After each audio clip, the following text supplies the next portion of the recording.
must be my charisma, my. Oh, that magnetic appeal, la la la. Ooh, they say I got the Midas touch. Yeah, but it's just my charisma, my. So I was in a leadership training, a 2-day training that my job sent me to last week, and a lot of things that I have been kind of internally dealing with over the last few weeks they keep coming up. And something that we talked about in the Leadership Academy made me really want to make this episode because I'm seeing these two things marry each other, which is a growth mindset and limiting belief.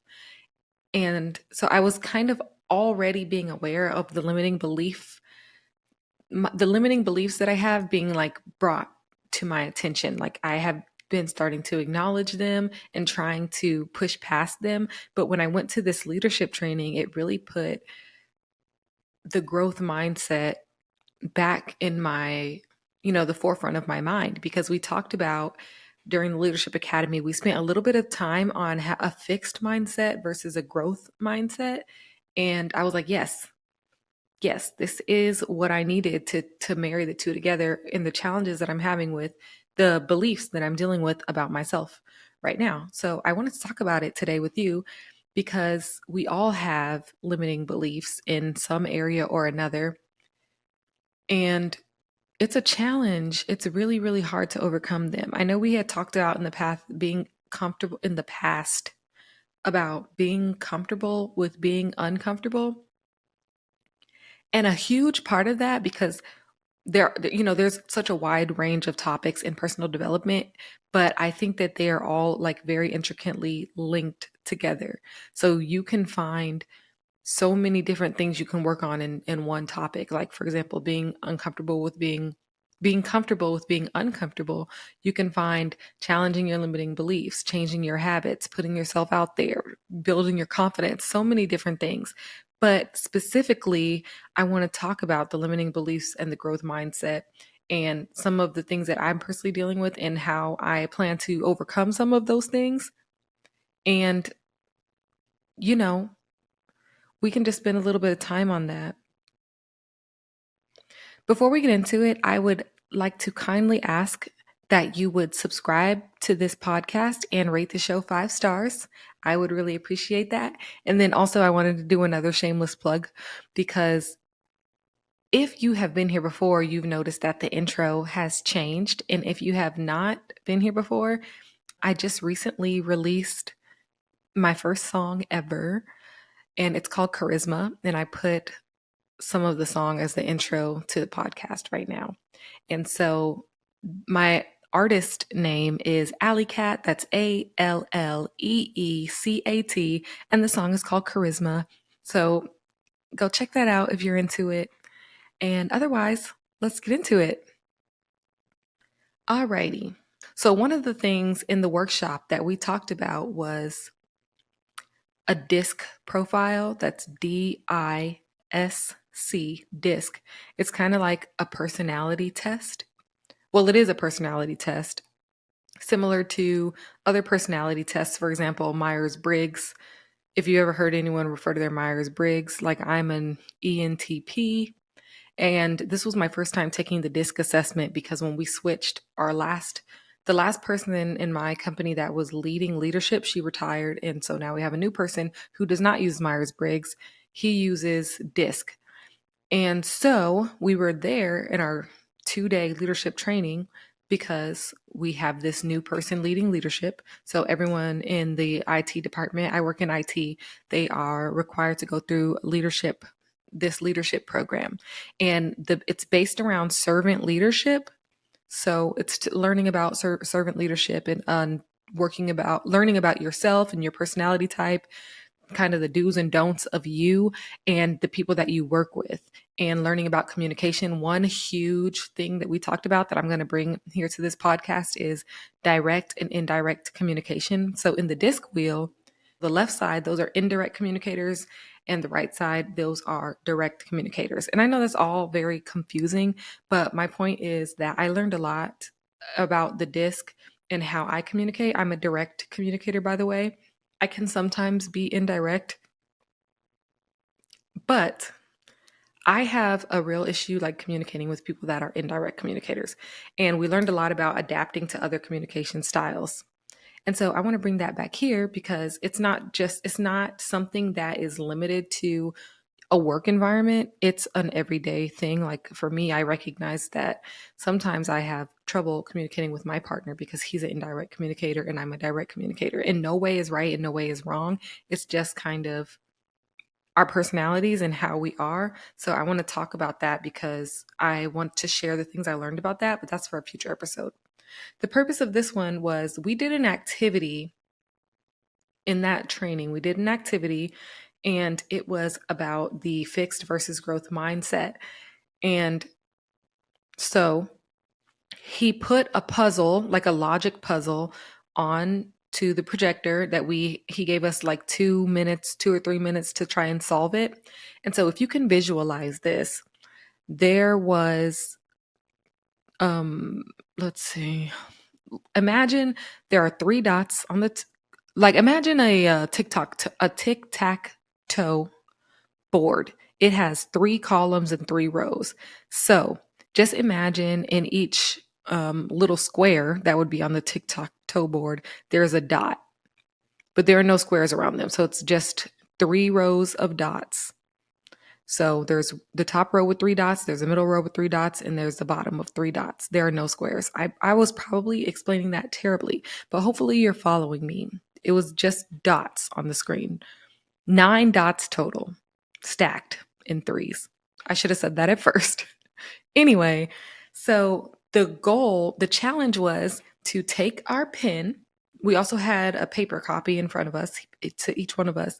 And the goal was to take our pen and without lifting it, connect all 9 of the dots. And the lines have to be straight lines. You can't do curves or anything like that. Because if we could, it would have been easy. Because I was like, okay, if I have to circle them, I'm going to draw a squiggly line through all of them. Like, obviously, that defeats the purpose of the growth mindset challenge. If you can do anything, it has to be a straight line. You cannot pick your pen up once, just one sweep and connect all the dots.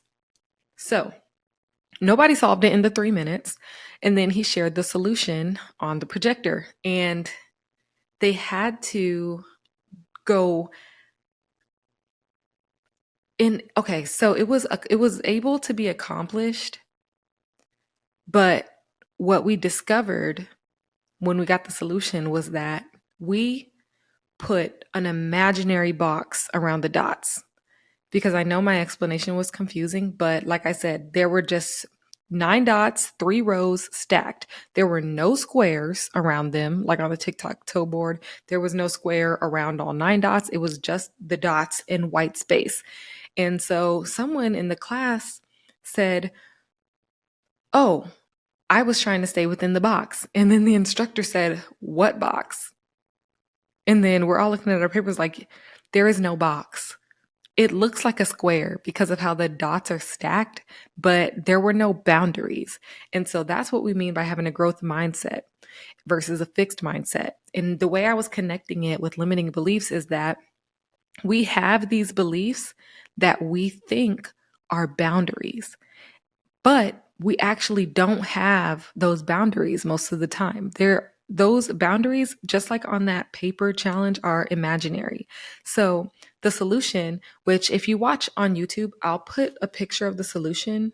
I'll plug a picture of the solution onto the video. But the solution pretty much was going down one row, then you go outside of the quote unquote imaginary box. You go back up diagonally to capture dots going through the middle of the square. Then you go back, kind of like making a triangle, and then you go horizontally across the other way. I know you cannot visualize it, and I don't know. I'm not explaining it very good because I'm thinking about this being, people are listening to this. But if you look on the YouTube version of this episode, I will put a picture so you know exactly what I mean. So I encourage you to check that out. And while you're there, go ahead and hit that subscribe button, because we're trying to get our subscribers up and build our community. Right now, I only have 7 subscribers. So help your girl out, especially if you are a listener. I have a really bad habit of being like a silent listener. So like I went through the podcast course and I was learning how to set up my podcast with a bunch of other ladies, and I listened to their podcasts all the time. And I just caught myself last week like, oh, well, let me make sure to rate their show 5 stars, and I need to start sharing the episodes that I'm listening to on social media and giving feedback, because we really want to grow our podcasts and our YouTube channels or whatever you're working on. I just personally, I like to support small businesses and growing creators. So I would appreciate it if you do go and check it out on YouTube, that you give me a subscribe and leave me a comment. So anyway, back to what I was talking about. After doing that exercise, I felt like, wow, there was no box there. But our brains are programmed to do things that we are familiar with. So even though there was not a box and there were no boundaries and it was just on a white space, the way that the dots were stacked, it looked like a square. So it's our nature to look for things that are familiar to us, or to solve things based on information that we already have or what we know, aka our existing belief system. So although there was no boundary, it looked like a square. So our minds were programmed to think that we had to stay within the square, even though it was not on the paper. And that part, honestly, it was so simple, but it just blew my mind.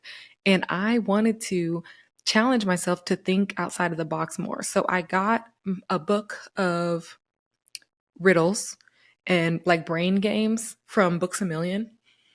I just started using it last week, but I'm already liking it because I have to think of things. It's a mix of things. So there's some trivia in there too that you have to know, which is okay with me because I love to learn. So even if there are trivia that I don't know the answer to, it makes me want to go find out like what that's about. But otherwise, I got the book because I wanted more exercises like that puzzle. And I was Googling before I started on this episode because I wanted to know specifically the type of puzzle that is, because I think I want to get a book dedicated just to those type of puzzles. So if you're interested in learning to think outside of the box and use logic and reasoning that is outside of the scope of what is just comes to you naturally, that is called a logic puzzle.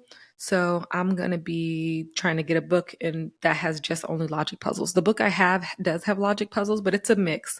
So it has 399 puzzles, and I'm just using it to try to help me in a smaller scale practice going outside of my limiting beliefs. And I wanted to share that in case you were interested. And so and you know what else I loved? When I got the riddle book, I had completed one of the trivia pages to the best of my ability, and I took a screenshot and I shared it on Instagram, and I asked other people to help me out. And now I have all the answers to that page. I mean, hello, we're better together, which was another thing we learned in the Leadership Academy. I already knew that because I've done team building exercises that already prove that even if you're great on your own, you are better with other people because you lean on their strengths. And so I'm glad that I have a riddle book and that I can also share with the community on Instagram and say, hey, let's do this riddle together. So I think I'm going to do that more because I actually really enjoyed that. And I think other people enjoyed figuring out the riddles too because they're just fun. So yeah, that's what I wanted to share. But yeah, it blew my mind that we had every single person in the room had put an imaginary box on those dots. And that was really what clicked for me. Like, I need to work on getting outside of the box. And honestly, I have to be completely transparent. I wasn't even looking forward to the leadership training for some of the things that I've shared a little bit about on the podcast in past episodes. So pretty much I'm going through kind of like a transition period in my life where I'm ready to grow in my career, but I'm getting tons of pushback. And I was thinking, well, I still think that I was doing an amazing job and I should be moving up in my career. And it just seems like it's like not aligning. It's not aligning with the leaders in my company. And I actually also like found out in the leadership that I had actually been lied to by one of the leaders in my company for like one of the excuses they gave me for like why I'm not being like promoted yet or moved up. And so I had like a sour attitude being in the Leadership Academy because I was like, yeah. They talk about all this servant leadership, and we had talked about what was important to us. And anyways, I had a stink attitude, but I still got so enriched from the workshop because of those struggles that I was having. And I just feel like overall I wasn't looking forward to it, but I did get some gems that were actually helping me with what I was going through mentally, especially around limiting beliefs, because I'm a pretty confident person. I'm a very confident person when it comes to my work that I do, like as my full time job. I work as a systems analyst and I've worked with, with applications. I work in IT, and pretty much like one of the main things of my job is to learn new applications and become like the most knowledgeable or very knowledgeable in the application to be able to support it, train people, troubleshoot issues, et cetera, et cetera. So I'm very confident in my ability to do that. And so I don't really have limiting beliefs on if someone, this is an example of a belief that I have that doesn't have a ceiling or a cap for me. I strongly believe in my ability, in my resourcefulness. So, for example, if I go into work tomorrow and they say, hey, we're going to start using this new application and we're going to have to train the users in a month. So I need you to learn the application. I might even be asked to see if you can get certified in the application, like in 30 days, whatever.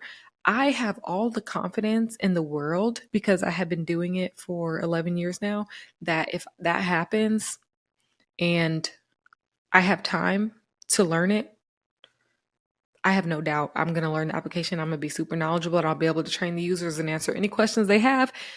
Maybe they might catch me with one or two questions, but even then I'll just say, okay, let me go find out. I'll go get the answer. Like I have all the confidence in the world and no limiting beliefs around my capability to learn new systems and applications, right? But also, when it comes to growing in your career, you have to have leadership skills and people skills. And I do consider myself a people person, and lots of people do. And that is part of my personality. However, I've done so much learning about leadership, and this leadership training, this is everyone in IT has to take it. But even before then, I've been with this company for 6 years and they did leadership academies. They called them leadership academies. And I went, I did every level of leadership academy there. And then I also took a 6-month leadership development program with a company called Corn Ferry, which has a great reputation for leadership training and development. And so I'm doing all this learning about leadership, and I even, exhibit leadership in my role in certain areas where I have had to mentor others, where I've had, to lead like testing sessions with our customers, things like that. Situations where, I make decisions on things because I might be the expert in some area. So I have some experience with leadership, but I have never had an actual leadership title. So I started realizing when I was like trying to grow in my career, because I was getting positive feedback and I was taking like the compliments that people gave me, about my leadership or being helpful and supportive. All of those things to me were equaling to servant leadership. And also, I just want to grow in my career. It's not a crime to want to move up the corporate ladder and want more, you know? So I realized that I had a limiting belief around how much, if I'm capable or not to do leadership, because I kept reaching out for these opportunities and not getting them and getting excuses. And now I even learned that one of the excuses was a lie. And it was hard for me to realize that I had that limiting belief because, one, I didn't know that I had that limiting belief at first. I just kind of discovered it recently because I was feeling all the confidence in the world and I was getting all the positive feedback and I wasn't getting any negative criticisms, even though I had in the past, like 4 years ago, but I had like consistent years of not having negative criticisms. So I was feeling very, very extremely confident. And in addition to all the learning that I had been doing, I was feeling confident about where I was going next. But other people were not seeing that in me, which is okay, because everyone's not going to see your potential or believe in you, like Katy Perry. I think she got dropped from like 3 labels before she got, hit it off. So I understand that that's part of life, but I didn't realize that that was coming up for me after getting like a no after no after no was maybe I'm not good enough. Maybe I shouldn't be doing any leadership things. Maybe I'm not meant to be a manager. Maybe I'm not meant to be to this next level. And I'm looking at like these things and I'm like, well, if I wanted to be at that level, I should be doing this, this, this, and this, and this. And I even had found myself challenging things that I already have done, but saying, oh, because I did it only one time, that doesn't mean I can keep doing it successfully. Or I did this, but it wasn't officially my job, so someone else stepped in and that responsibility was kind of taken from me. So I'm obviously I'm not good enough, or they wouldn't even have had someone that has that actual title step in to take over when that's not the case, probably. So I've been recognizing these limiting beliefs. And since started recognizing that I was feeling confident and then I started doubting myself and then I realized that they're limiting beliefs because I don't want to go down another rabbit hole, but I'm just trying to say that I was realizing I was having these limiting beliefs in one area. And since I was able to start feeling it and acknowledging it, which is one of the things I want to say in order to change our limiting beliefs, the first step really has to be acknowledging it and knowing that you're having that. And the way that I got to that was that I started realizing that I started having more and more negative self-talk, and I'm not really a negative self-talk person. I I don't spend a whole lot of time doing negative self-talk on myself. I mean, I do it. I'm, just normal like everyone else. And I think it's impossible to 100,000% avoid. We're not here for toxic positivity. I do experience negative self-talk. But what I realized in order to acknowledge those limiting beliefs is that I was having more frequent negative self-talk, and it was all centering around one specific area in my life. So recognizing that I was having more negative self talk led me to seeing that I'm having a limited belief around this area. And then now I am working on what can I do to take the cap off my limiting belief in this area? Because since I recognized it in that area, I have recognized it in another area in my life. So one limiting belief that I am struggling to overcome right now, but I am actively working on it and I feel confident in myself that I'm going to get over the limiting belief, is that maybe this is where I'm meant to be in my career. Maybe I'm not meant to grow in the career. Maybe I'm not meant to have leadership. I don't have a college degree. I went through another channel to get into corporate America. So maybe I'm like, maybe that is reserved for the people with the college degrees. Like those are the things I was telling myself. And then I also recognized I have a limited belief around money. So like my partner is an entrepreneur, and I find entrepreneurship to be extremely scary and unstable. And my path isn't stable either because I could get fired tomorrow, but it's still more stable than entrepreneurship because I have a skill set that other people are hiring for, you know? And I guess the case is the same with entrepreneurship. It's just not consistent. Like I like knowing that in 2 weeks, my check's going to be this much. I can plan for the budget. Nothing really changes. But I have wanted to do things that were more entrepreneurial, make money on the side or grow something on the side. But I realized that I have limiting beliefs in this other area too. And I've been scared and I've been making excuses and things like that. And so the first step really is just acknowledging and recognizing the negative self-talk. So I would like you to think about right now while you're listening to this, just take a second and think, where are you having your limiting beliefs at? Is it with money? Is it with career? Is it with self-worth? Is it with how the way that you look? Is it with love, your love life? Is it with if you're a good parent? Is it if you're an artist but you don't think your work is good enough? Or you don't think that you can sell, like you sold a piece for $20, but you want to sell a piece one day for $20,000. Like, where are your limiting beliefs? And if you don't know exactly, just start to tell yourself that you're going to start taking notice of when you're having self-talk, negative self-talk. When you're having negative self-talk, you need to recognize that and stop yourself. Like, I'm speaking bad about myself. I'm feeling down on myself. And also, I know sometimes when you're feeling really, really, really down and you're giving negative self-talk, because I have dealt with this in the past too, I'll give myself negative self-talk, and then I'll tell myself, "Oh, I'm talking to myself negatively. I need to say something positive." And then I'll look in the mirror and I'll say, "You're so pretty. You're so smart. You're totally capable of this. You're tripping." And then I feel so down that I'm like, "Bitch, shut up. No, you ain't shit. You don't look good right now. Your nose big as fuck. Like, I don't even know why you thought you could do that."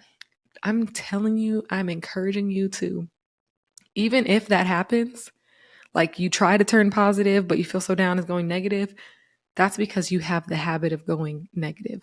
So even if you go back negative, you need to tell yourself again, never mind, you are pretty. Like, if you got to have a little debate with yourself, have a debate with yourself, but end it on the positive side, live on the uplifting, encouraging, positive affirmation side. Okay. So let's get back on track. The next thing is root cause analysis. I'm calling it root cause analysis. And that is finding the reason why you're having these limiting beliefs.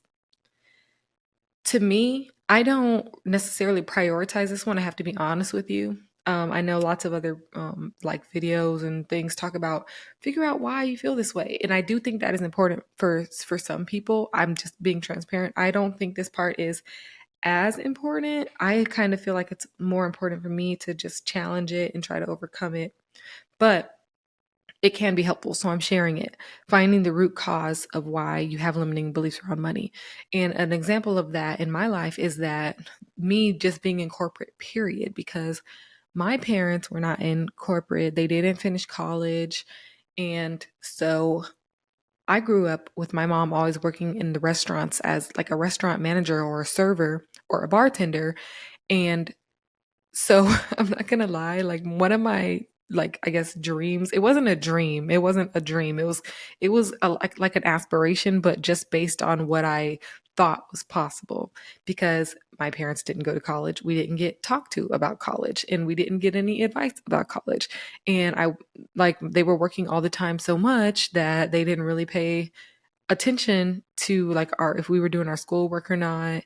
And they only really paid attention when we got in trouble in school, which caused, because it causes the parents problems. As a parent, I know that now. Like, I wish I could not pay attention to you like in school and you can just handle what you're supposed to handle, but that's not always the case.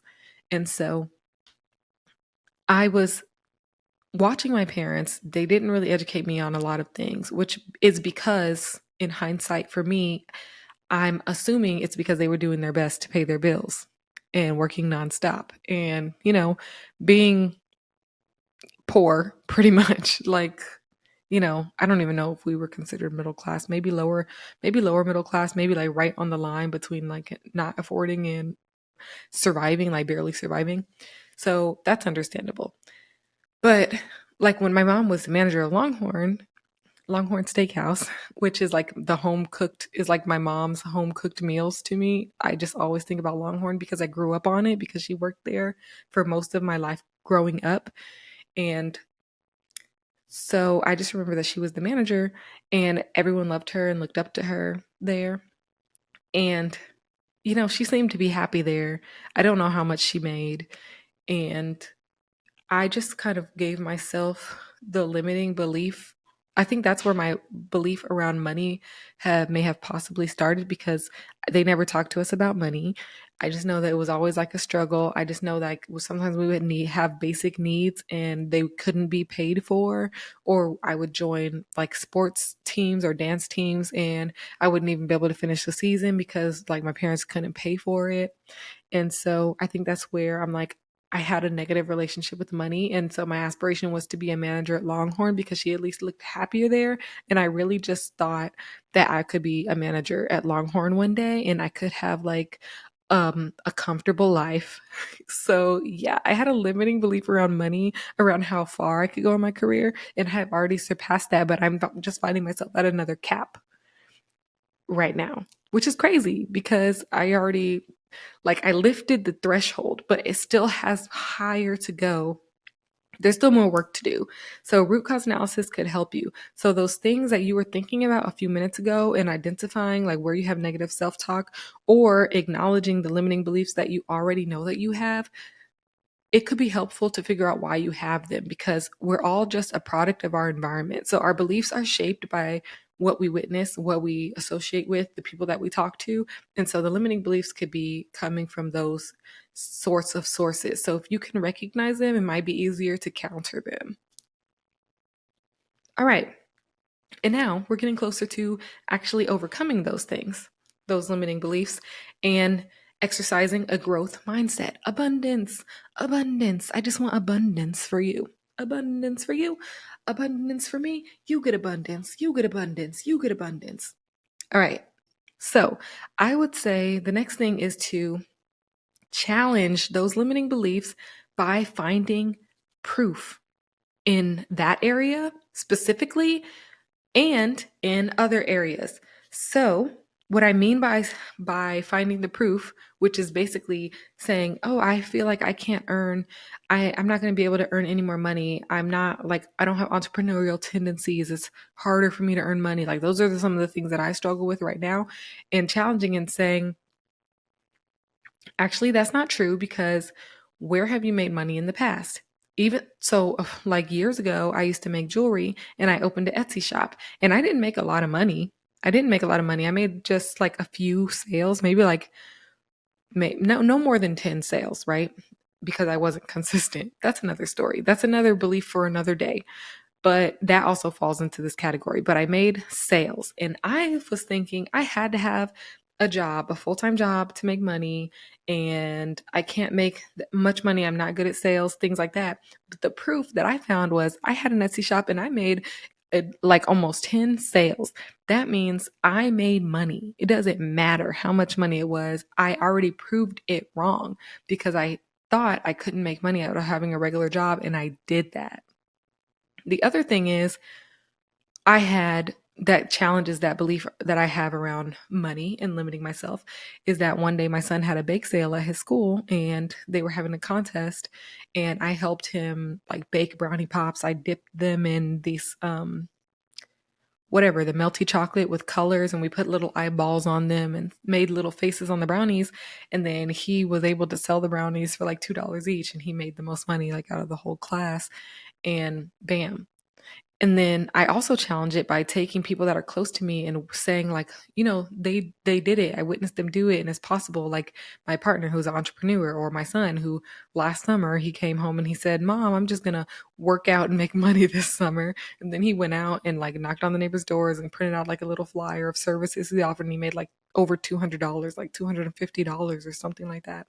So it's possible. You just have to look for the proof that you've done it, the proof that others close to you have done it, anything that proves that limiting belief is not correct. So that's what I want you to do. And also, I saw this really cool chart that somebody was sharing on one of, I'm going to start writing down these things that I find, putting references and links in there. That I saw one person, they just took a sheet of notebook paper, which I thought was freaking brilliant. And if you are one of those people that has alone time and you can sit down and focus for 5 or 10 minutes or whatever, I want you to take a sheet of paper and draw a line down the middle. And on one side, I want you to write down one of the things that you told yourself with the negative self-talk or your limiting belief, and title the left side limited belief / negative self-talk. And then on the other side of the line, the right side of the line, I want you to write the truth. Just put the truth. And I want you to reframe the things that you say on that right side of the paper. So if the left side says, "I am not smart enough to make income outside of my job." On the right side, I'm going to do this exercise tonight and I'm going to share it on social media. So you can check that out on Instagram. I'm going to put it on there on my story or something. But on the right side, I'm going to write the truth about that statement, because that statement is a limiting belief. The truth is, I don't have a lot of experience making money outside of my job, but I am capable of making money outside of my job. Or I could even write one of the things that prove that I can. I can make money outside of my job. I just need to be more determined and consistent because I made money when I was selling jewelry on the side. That was not a job. Therefore, I can make money outside of my job. Things like that. And, you know, just write down the proof, write down the opposite, write down a positive affirmation and read that list. Read it all the way through. Read it out loud. Look at yourself in the mirror when you read it. If you need to be looking at yourself in the mirror, looking at yourself in the eye. It's so funny because sometimes I do that. I'll talk to myself and I'll be looking myself in the eyes in the mirror and I'll say things and it just felt so weird at first, but it's more familiar now. But I'm not gonna lie, like sometimes when I watch a scary movie and then I go and then I do that, I'm like talking to myself and I'm like, okay, please don't do no weird shit. Please, reflection, don't do no weird shit. I just need to hype myself up right now. I need to talk to myself or I need to give myself a very stern talking to get myself back on track. Don't be blinking your eyes if I don't blink them. Don't be moving your hand or making smiles or any weird faces like that. Anyway, so yeah, that's all I have for today. So I would encourage you just a quick summary. I like to do just a quick summary because we're coming up at, close to 40 minutes and I would like to keep these relatively shorter, but acknowledge your limiting beliefs by recognizing those areas where you are limited or by recognizing patterns of negative self-talk so that you can start to challenge that by finding proof, finding the proof that those things are not true. You can even do an exercise on writing down the limiting belief and then putting what the actual truth is around that belief. And then also, if it's helpful, you can determine why exactly you have that cause, if it's your environment, something in your past specifically, et cetera, et cetera. You can find the root cause and then you can start recognizing it more and self-correcting. And then we also talked about a growth mindset, and practicing your growth mindset can help you from limiting yourself on your beliefs. Because if you start thinking outside of the box, you may be able to find solutions to those beliefs that you're limiting. So challenge yourself, do some logic puzzles or some riddles or things like that. And I will talk to you next week. Make sure to subscribe and rate the show 5 stars. And you have an excellent week. I will talk to you next week. Bye, girl.